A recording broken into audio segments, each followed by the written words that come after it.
கொஞ்சம் கற்பனை பண்ணி பாருங்களேன். நீங்க இப்போ டிராஃபிக்ல போயிட்டு இருக்கீங்க, இல்ல ஆபீஸ்ல வேலை பார்த்துட்டு இருக்கீங்க. ம். திடீர்னு யாரோ ஒருத்தர் வந்து எந்த காரணமும் இல்லாம உங்க முகத்துல அடிச்ச மாதிரி கத்துறாங்க. அந்த நொடியில உங்க முதல் உள்ளுணர்வு என்னவா இருக்கும்? பொதுமா ஒண்ணு அதே கோவத்தோட திருப்பி தாக தோணும். ஆமா. இல்லனா அந்த இடத்த விட்டு ஓடிட தோணும், சரியா? ஆனா அந்த மாதிரி ஒரு தருணத்துல உங்ககிட்ட இருக்கிற மிக சக்தி வாய்ந்த ஆயுதம் வந்து ஒரு சின்ன புன்னகை மட்டும்தான்னு சொன்னா உங்களால நம்ப முடியுதா? கண்டிப்பா நம்புறது கஷ்டம்தான், ஆனா அதுதான் உண்மை.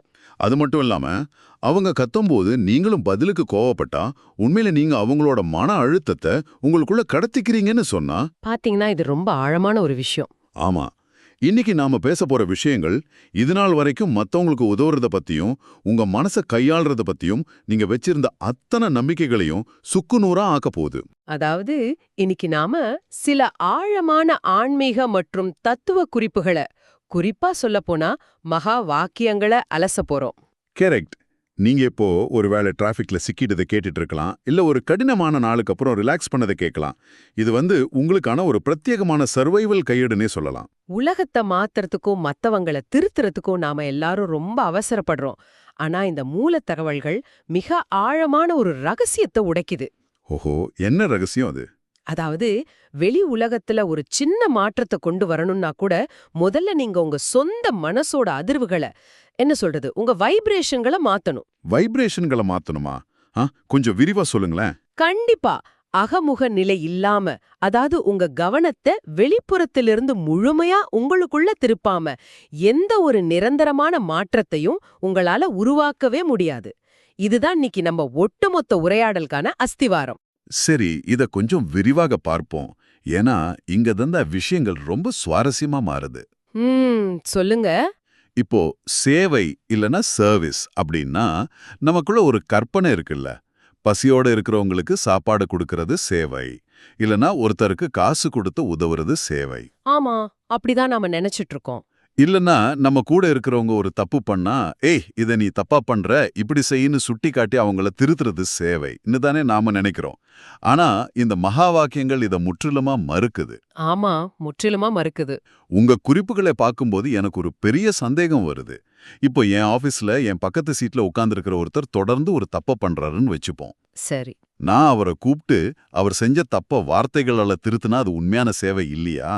இது வந்து ஒரு நோய்க்கு சிகிச்சை கொடுக்காம வெறும் அறிகுறிகளுக்கு மட்டும் மருந்து கொடுக்கிற மாதிரி ஒரு விஷயமா? இது ரொம்ப அற்புதமான ஒரு கேள்வி. இதுல ரொம்ப சுவாரஸ்யமான விஷயம் என்னன்னா, நீங்க அந்த சக ஊழியர்கிட்ட போய் நீ செய்யறது தப்புன்னு வார்த்தைகளால சொல்லும்போது அங்க உண்மையில என்ன நடக்குதுன்னு நீங்க கவனிக்கணும். என்ன நடக்கும்? அவர் தப்ப திருத்திப்பாருன்னு தானே நம்ம நினைப்போம். அதுதான் இல்ல. வார்த்தைகள் எப்போதுமே மனிதர்களோட ஈகோவை தான் நேரடியா தாக்குது. நீங்க என்னதான் ரொம்ப சாஃப்டா மென்மையா சொன்னாலும், நான் சொல்றது சரி, நீ சொல்றது தப்புன்னு ஒரு கண்ணுக்கு தெரியாத போர் அங்க தொடங்கிடும். அடா ஆமா, உண்மையிலே அதுதான் நடக்குது.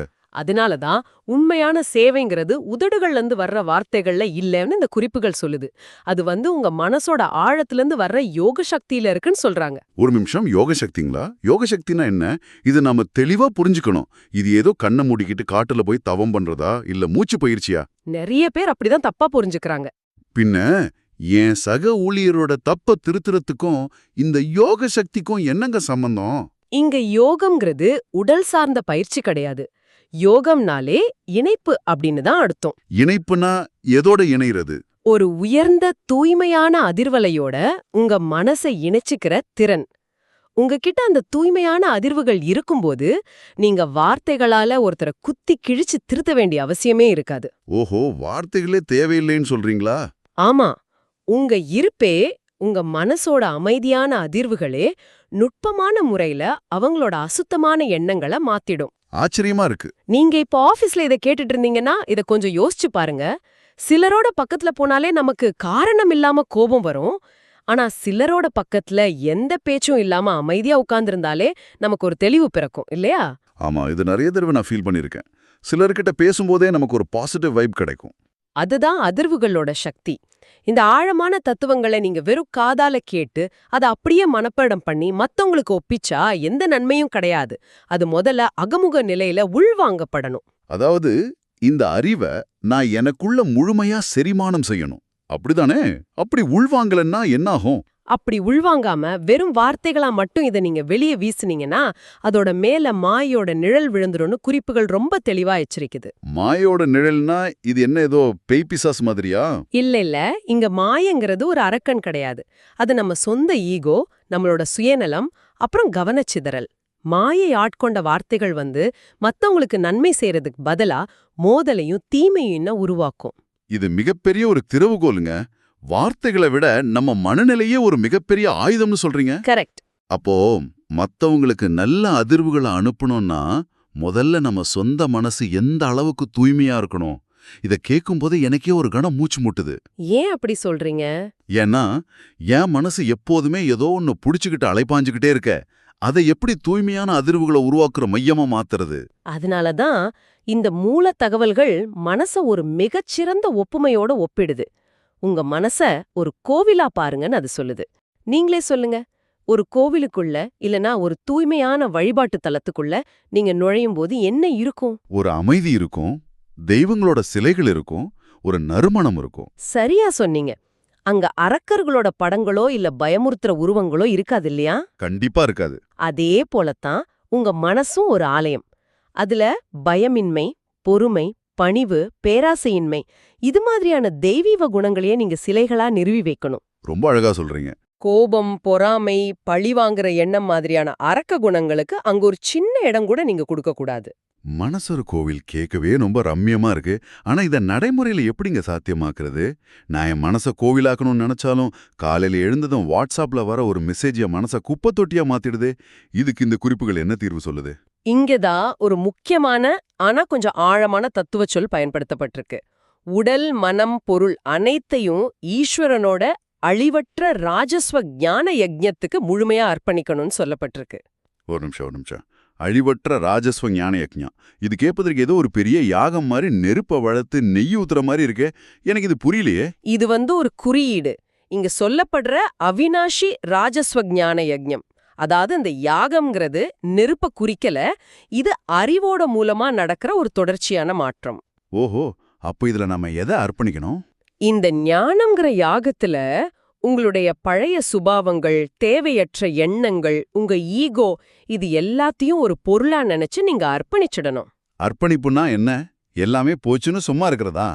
அர்ப்பணிப்பு இல்லனா சரண்டர் பண்றதுனா என்ன தெரியுமா?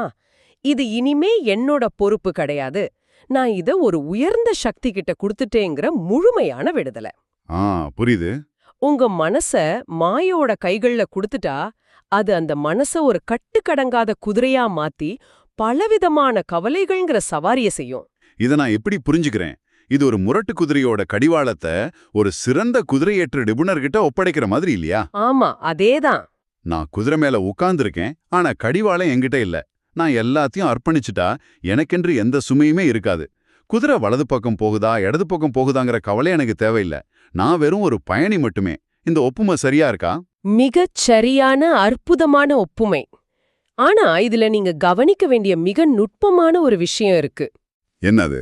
நீங்க எல்லாத்தையும் அர்ப்பணிச்சுட்டு தான் சொல்லிக்கிட்டு குதிரை ஏன் அந்த பக்கம் போகுது இந்த பக்கம் போகுதுன்னு உள்ளுக்குள்ள பதற்றப்பட்டுக்கிட்டு இருந்தீங்கன்னா நீங்க கடிவாளத்தை முழுமையா ஒப்படைக்கலன்னு தான் அர்த்தம்.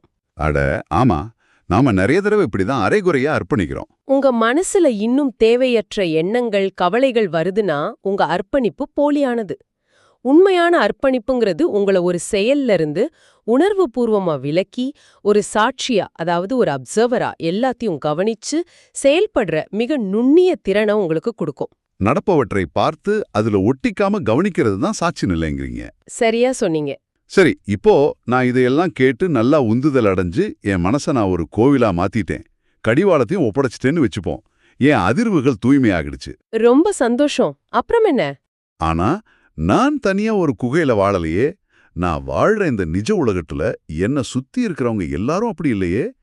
யாராவது என்ன கடுமையா விமர்சிச்சா, என் தோற்றத்தையோ என் வேலையோ தரக்குறைவா பேசுனா, இல்ல என் மேல காரணம் இல்லாம கத்துனா, நான் எப்படி என் மனச அமைதியா வச்சுக்கிறது?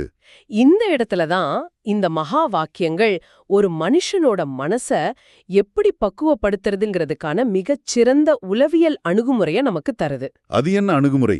யாராவது உங்களை விமர்சிச்சா இல்லனா உங்களை திருத்துனா உங்களுக்கு கோபம் வரக்கூடாது.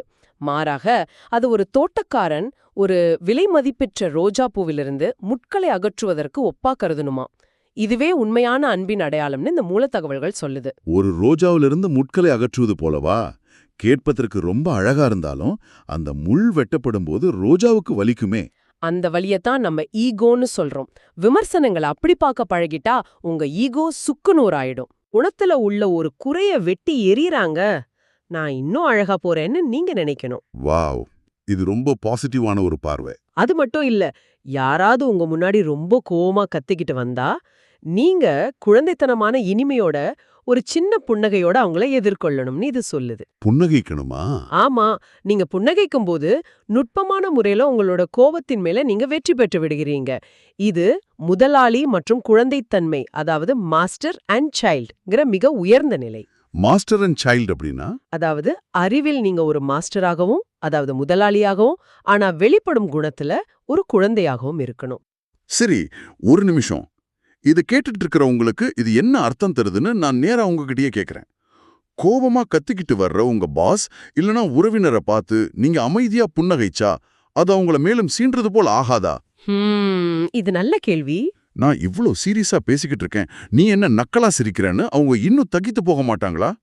இது என்னமோ நமது உண்மையான உணர்ச்சிகளை நாமே அடக்கி வச்சு போலியா நடக்கிறது போல எனக்கு தோணுது. நீங்க என்ன சொல்றீங்க? இது பலரும் கேட்கிற ஒரு மிக நியாயமான கேள்விதான். ஆனா இந்த இடத்த நீங்க கொஞ்சம் கூர்ந்து கவனிக்கணும். இந்த குறிப்புகள் சொல்றது நையாண்டியான இல்லைன்னா நக்கலான புன்னகையே கிடையாது. அப்போ உணர்ச்சிகளை அடக்கி வைக்கிறதா? உணர்ச்சிகளை அடக்கிறதையும் இது ஊக்குவிக்கல. உணர்ச்சிகளை அடக்கிறதுனா என்ன? உள்ள எரிமலையா கொதிச்சுக்கிட்டு வெளியே பல்ல கடிக்கிறது. ஆனா இங்க சொல்லப்படுறது உணர்ச்சிகளை கடந்து நிக்கிறது. உணர்ச்சிகளை கடந்து நிக்கிறதுனா அது எப்படி வேலை செய்யுது? இது ஒரு அலைவரிசை, ஒரு தீ மாதிரி. ஒருவர் உங்க மேல கோபத்தை கொட்டும்போது அவர் தன் நெருப்ப உங்க மேல வீசுறார்.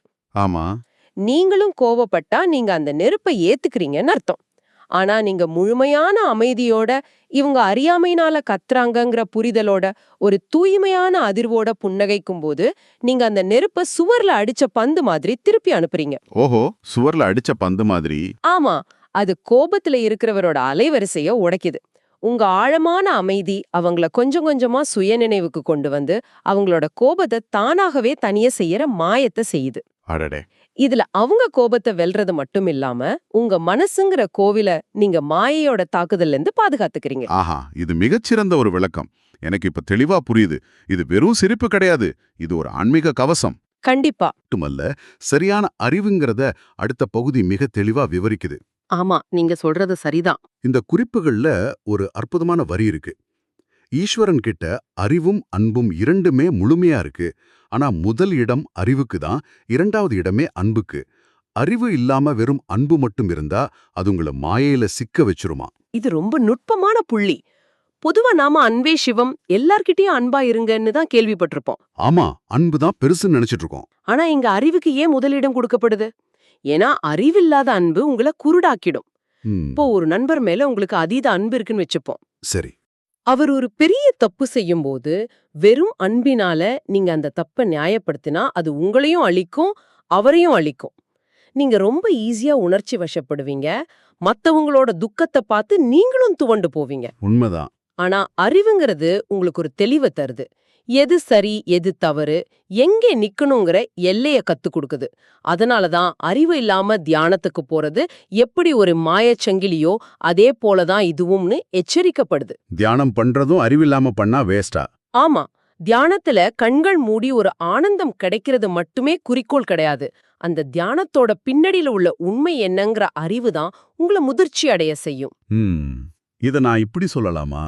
அறிவில்லாம அன்பை மட்டும் பின்பற்றுவதுங்கிறது கண்களை கருப்பு துணியால கட்டிக்கிட்டு ஒரு அதிவேக காரை ஓட்டுற மாதிரி. அட, ரொம்ப சரியான உதாரணம். கார் மிக வேகமா உற்சாகமா போகலாம், இன்ஜின் சத்தம் பிரமாதமா இருக்கலாம். ஆனா அடுத்த வழிவுல எங்க போய் முட்டி போவோன்னு தெரியாது இல்லையா? எந்த சந்தேகமும் இல்ல. கரெக்ட். அறிவுங்கிறது நாம வழி தவறாம இருக்க உதவும் எல்லைக்கோடுகள். அந்த எல்லைக்குள்ள உங்க அன்பை செலுத்தும் போதுதான் அது பலவீனமா இல்லாம ஒரு தெய்வீக சக்தியா மாறுது. அருமை. மேலும் இந்த அறிவை பெற்றுக்கொண்ட பிறகு ஒரு மனுஷனுக்கு மிக முக்கியமான ஒரு குணம் தேவைப்படுது. உலகத்தோட எத்தனை ரகசியங்களும் தெரிஞ்சிடுச்சுனாலும் அதை செயல்படுத்துறதுக்கான பொறுமை வேணும். பொறுமை ரொம்ப முக்கியம். அந்த பொறுமைக்கான முக்கிய அடித்தளமா இந்த மகா வாக்கியங்கள் கூறுறது 2 வார்த்தைகள் தான். காத்திருந்து கவனி. அதாவது வெயிட் அண்ட் see. காத்திருந்து கவனி. இது சொல்றதுக்கு ஈஸியா இருக்கு. ஆனா பழகறதுக்கு கஷ்டம். உங்க வாழ்க்கையில நடக்கிற சில புரிந்து கொள்ள முடியாத துயரச் சம்பவங்களை பார்க்கும்போதோ, இல்ல எனக்கு மட்டும் ஏன் இப்படி நடக்குதுன்னு பதற்றம் அடையும் போதோ, இந்த காத்திருந்து கவனிங்கிற மனநிலை தான் உங்களை காப்பாத்தும். அதாவது அவசரப்பட்டு எந்த முடிவும் எடுக்கக்கூடாதுங்கிறீங்க. ஆமா, முழு படத்தையும் பார்க்கறதுக்கு முன்னாடி ஒரு முடிவுக்கு வந்துராதீங்கங்கறத தான் இது உணர்த்துது. ஆனா ஒரு குழப்பமான நியாயமே இல்லாத இந்த உலகத்துல எப்படி ஒருத்தரால அமைதியா காத்திருந்து கவனிக்க முடியும்? எப்படி இத பழகிறது? இக்கேள்வி நம்ம அடுத்த மற்றும் மிக ஆழமான ஒரு கட்டத்துக்கு நம்மள கொண்டு போகுது. அறிவும் பொறுமையும் முழுமையடையும் போது நாம இந்த உலகத்தை பார்க்கும் ஒட்டுமொத்த பார்வையும் முற்றிலுமா மாறுதுன்னு இந்த குறிப்புகள் ஒரு பெரும் தத்துவத்தை முன்வைக்குது. ஆமா, இந்த உலகம் ஒரு பிரம்மாண்டமான நாடகம் போன்றதாம். இது ஒரு பயாஸ்கோப்னு சொல்றாங்க. இதுல ஒவ்வொரு உயிரினமும் தங்களுக்கு அளிக்கப்பட்ட சரியான பாத்திரத்தை நடிக்குதுன்னு சொல்லப்பட்டிருக்கு. இத கேட்கும்போதே எனக்கு தலைய சுத்துது. தவறாக தோன்றும் ஒரு பாத்திரம் கூட அந்த நாடகத்தோட விதிகளின்படி சரியாகவே செயல்படுதுன்னு இது சொல்லுதா? ஆமா, இது கேட்பதற்கு சாதாரணமா தோணலாம், இல்ல கொஞ்சம் பழைய தத்துவமா கூட தோணலாம். ஆனா இத ஒரு நவீன கண்ணோட்டத்துல பாருங்க. நீங்க ஒரு பெரிய தியேட்டர்ல உட்கார்ந்து ஒரு படம் பார்த்துட்டு இருக்கீங்க. சரி. திரையில ஒரு கொடூரமான வில்லன் ஹீரோவை அடிக்கிறான், பல தந்திரங்களை செய்றான். நீங்க சீட்டை விட்டே எழுந்து போய் திரையில உள்ள வில்லனை அடிப்பீங்களா? மாட்டேன். அது வெறும் படம்னு எனக்கு தெரியும். ஏன்னா அது ஒரு திரைக்கதை. அவன் ஒரு நடிகர். அவனுடைய பாத்திரத்தை அவன் மிகச் சரியா செய்றான்னு உங்களுக்கு தெரியும். வில்லன் அப்படி நடிச்சாதான் அந்த படமே சுவாரஸ்யமா இருக்கும். அடா, இது ஒரு அற்புதமான பார்வை. இதே பார்வைய நிஜ உலகத்தின் மேல பொருத்தி பாருங்க. இது ஒரு மாபெரும் தத்துவத் திறவுகோல். இத நீங்க ஆழமா உணர்ந்துட்டா உங்க வாழ்வுல யாருமே கெட்டவர்கள் கிடையாது. உங்களை வதைத்தவர்கள், உங்களை ஏமாற்றியவர்கள் எல்லாரும் அவங்களோட கர்ம வினைகளின்படி தங்களுக்கு கொடுக்கப்பட்ட ஒரு பாத்திரத்தை தான் ஏற்று நடிக்கிறாங்கங்கிற புரிதல் வந்துடும். எல்லாரும் அவங்க ரோல பண்றாங்க. யாரையும் வெறுக்காம ஒரு சாட்சியா, அதாவது ஒரு அப்சர்வரா இருந்து இந்த உலகத்தை மகிழ்ச்சியுடன் பார்க்கணும். இந்த சாட்சி நிலைங்கிறது உங்க வாழ்க்கையை அப்படியே மாத்திடும். எப்படி மாத்தோம்? நீங்க கடந்த காலத்துல செஞ்ச கர்ம வினைகளின் பலனை இப்போ துக்கமா அனுபவிக்கும் போது, ஐயோ எனக்கே இப்படி நடக்குதுன்னு அழாம ஒரு சாட்சியா அதை ஏற்றுக்கிட்டா என்ன ஆகும் தெரியுமா? என்னாகும்? என் கணக்கு தீந்துடுமா? சரியா சொன்னீங்க. அது கடந்த கால கணக்க தீர்ப்பதோடு மட்டும் இல்லாம நீங்க அந்த துக்கத்துல புதிய வெறுப்ப உமிழாததால எதிர்காலத்துக்கான ஒரு புதிய மகிழ்ச்சியான கணக்கையும் அங்க உருவாக்குது. இதுல இன்னொரு விஷயமும் சொல்லியிருக்காங்களே, ஒரு நாடக நடிகர் எப்படி மேடைக்கு செல்றதுக்கு முன்னாடியே உத்திகை பார்க்கறாரோ, அதே போல் வரப்போகும் சோதனைகளை வெல்ல இந்த சாட்சி நிலையே நாம முன்கூட்டியே அதிகாலையில எழுந்து பயிற்சி செய்யணும்னு இந்த குறிப்புகள்ல கூறப்பட்டிருக்கு. ஆமா, பயிற்சி ரொம்ப முக்கியம். ஆனா இங்க எனக்கு ஒரு மிகப்பெரிய வலுவான கேள்வி வருது. எனக்காக மட்டும் இதை நான் கேட்கல, இதை கேட்டுட்டு இருக்கிற ஒவ்வொருத்தரோட மனசுலயும் இந்த கேள்வி இப்போ ஓடிட்டு இருக்கும். கேளுங்க. எல்லாமே முன்கூட்டியே தீர்மானிக்கப்பட்ட ஒரு நாடகம். எல்லாரும் தங்களுக்கு கொடுக்கப்பட்ட பாத்திரத்தை தான் சரியா நடிக்கிறாங்கன்னா நாம எதையுமே செய்யாம சும்மா இருந்துடலாமா? எல்லா நாடகம் நடப்பது நடக்கட்டும், கொலையோ கொள்ளையோ நடந்தா நான் பார்வையாளனா இருப்பேன்னு இது நம்மள செயற்படாதவர்களா மாத்திராதா? மிகச்சிறந்த கேள்வி. தத்துவங்களை மேலோட்டமா படிக்கிறவங்க செய்யற மிகப்பெரிய பிழையே இதுதான். பலரும் இந்த சாட்சி நிலை இல்லனா நாடகம்ங்கிற தத்துவத்தை கேட்டுட்டு எதையும் செய்யாம சோம்பேறிகளா பொறுப்பற்றவர்களா மாறிடுறாங்க. ஆமா, அந்த ஆபத்து இருக்கே. ஆனா இந்த குறிப்புகள் அப்படி சொல்லல. சாட்சி நிலைங்கிறது கைகளை கட்டிக்கிட்டு சும்மா இருக்கிறது கிடையாது. அது மிக உயர்ந்த தீவிரமான ஒரு அகச்செயல்பாடு, அதாவது இன்டர்னல் ஸ்டேட். அகச்செயல்பாடுனா என்ன? வெளிய பௌதீக உலகத்துல நீங்க உங்க கடமைகளை முழு மூச்சோடு செய்வீங்க. தப்பு நடந்தா தட்டி கேப்பீங்க, உங்க வேலைய திறம்பட செய்வீங்க. ஆனா உள்ள உங்க மனசுக்குள்ள அந்த செயலோட முடிவுகள்லயோ வெற்றியிலையோ தோல்வியிலையோ ஒட்டிக்காம ஒரு தாமரை இலை தண்ணீர் போல இருப்பீங்க. வெளியே ஆக்டிவா, உள்ள டிட்டாச்சா இருக்கணும். ஆமா, பிறருடன் பழகும்போது இனிமையையும் உண்மையையும் சரிசமமா பேணுவது எவ்ளோ கடினமான செயல் தெரியுமா? அது ஒரு தீவிரமான பயிற்சி. இது சோம்பேறித்தனம் கிடையாது. இது விழிப்புணர்வோடு உச்சகட்டம். ரொம்ப தெளிவா சொல்லிட்டீங்க. உங்க மனச சிதறடிக்கும், உங்கள அலைக்கழிக்கும் எல்லா பாதைகளையும் மூடிட்டு, அதாவது ரோடெல்லாம் பிளாக் பண்ணிட்டு ஒரு முழுமையான ஃபெரிஷ்டாவா மாறுறதே இதனோட சுற்றுமால இலக்கு.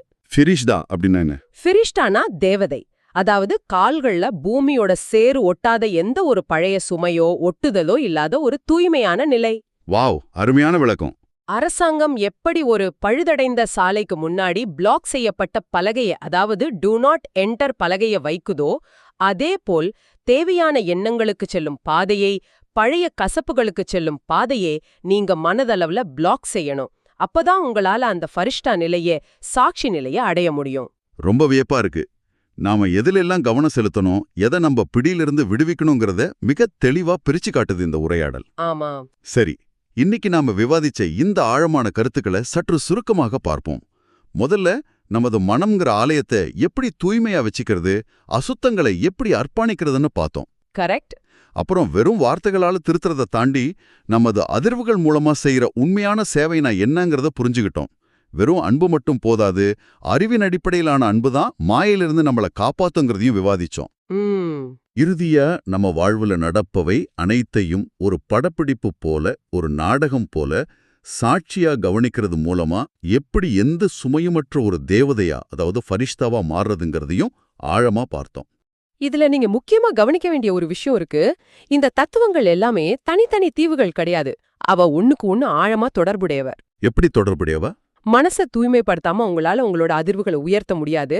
சரியான சேவைய செய்ய முடியாது. சரியான அறிவு இல்லாம உங்களால காத்திருந்து கவனிங்கிற பொறுமையை அடைய முடியாது. பொறுமை இல்லாம உங்களால சாட்சி நிலையில, அதாவது ஒரு பார்வையாளனா இருக்க முடியாது. ஓஹோ, இது ஒரு சங்கிலி தொடர் மாதிரி இருக்கு. ஆமா, இது ஒரு சங்கிலி தொடர் தான். நீங்க இத ஒரே நாள்ல சாதிக்க வேண்டியதில்ல. உங்க அன்றாட வாழ்வுல சின்ன சின்ன விஷயங்கள்ல பயிற்சி செய்ய தொடங்குங்க.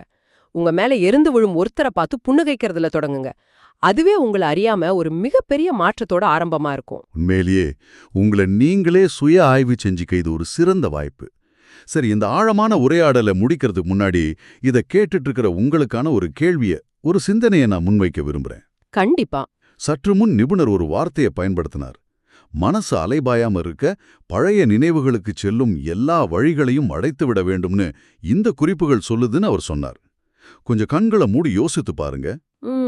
உங்க மனசுக்குள்ள உங்களை நிம்மதி இழக்கச் செய்யும், உங்களுக்கு துக்கத்தை தரும் எந்த பாதையில நீங்க இன்னமும் தொடர்ந்து பயணிக்க முயற்சிக்கிறீங்க? அது உங்களை அவமதித்த ஒரு பழைய கசப்பான நினைவா இருக்கலாம், இல்ல உங்களை விட்டு பிரிந்த ஒரு நபர் மேல உள்ள கோவமா இருக்கலாம். எதற்காக இன்னமும் அந்த சேதமடைந்த சாலையில பயணிக்கிறீங்க? ஆமா, யோசிக்க வேண்டிய விஷயம். இன்னைக்கு இந்த நொடி அந்த பாதையோட நுழைவாயில்ல ஒரு கற்பனையான டூ நாட் என்டர் பலகையை நீங்க வச்சா உங்க வாழ்க்கை எவ்வளவு அமைதியா, சுமை அற்றதா மாறும்னு சற்றே சிந்தித்து பாருங்க. இந்த ஆழமான சிந்தனையோட உங்களை விட்டு செல்கிறோம். நீங்களே உங்களுக்குள்ள மூழ்கி முத்தெடுக்க வாழ்த்துக்கள். மீண்டும் ஒரு சுவாரஸ்யமான தேடல்ல சந்திப்போம்.